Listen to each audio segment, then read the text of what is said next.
ফুটবলাররা এতদিন নিজেদের দাবি নিয়ে সোচ্চার ছিল। বিপিএল এর জন্য দল গুছিয়ে এবার সোচ্চার হলো ক্লাবগুলো। মোহামেডানে জরুরি বৈঠক, 10 ক্লাবের মধ্যে উপস্থিত 8 ক্লাবের প্রতিনিধিরা। মূল দাবি চারটি। বর্তমান পরিস্থিতিতে ঢাকায় সব ম্যাচ আয়োজন করা, গেল 2 মৌসুমের পার্টিসিপেশন মানি নতুন মৌসুম শুরুর আগে প্রদান করতে হবে, আর লিগ কমিটিতে সব ক্লাবের উপস্থিতি নিশ্চিত করা। আমরা ঢাকার বাইরে খেলতে চাচ্ছি না।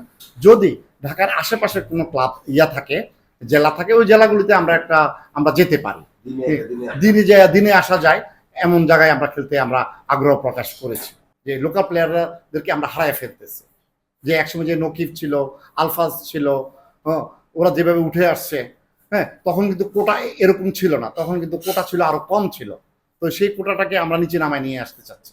বঙ্গবন্ধু স্টেডিয়ামের মাঠ ঠিক থাকলেও ড্রেসিং রুম আর মিডিয়া সেন্টার অসম্পূর্ণ।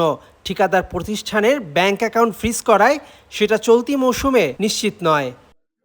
আমাদের যে দাবিটা ঢাকার মধ্যে আমরা খেলতে চাই, প্রথম টার্গেট, সেটা তারা ইচ্ছা করলে হয়তো সমাধানটা করে দিতে পারবে, আমার বিশ্বাস আছে। আমাদের এই ক্লাবগুলি যখন খেলতে যাবে, এই ক্লাবের তো আসলে অনেক খরচ, বাট ফুটবল ফেডারেশন কত টাকা আমাদের দিবে ক্লাবগুলির, এই জিনিসটা ওরা কখনো মিটিং করে প্লেয়ার ক্লাবগুলির বলেই না। আমার কথায় আমরা কত টাকা পাচ্ছি বা দিবে এই সিজনে, এই জিনিসগুলি তো ক্লাব প্রতিনিধিদের বসে তারপরে ওদের জানানো উচিত। লাস্ট 2 বছর ধরে এই জিনিসগুলি কখনো জানায় না। আগামী মৌসুম থেকে লিগে 2 জন বিদেশি ফুটবলার না খেলানোর পক্ষে ক্লাব প্রতিনিধিরা। ফিফা এফসি থেকে যে টাকা পায় বাফুফে, তা ঠিক মতো ব্যবহার করে না ফুটবল ফেডারেশন বলে মত কর্তাদের।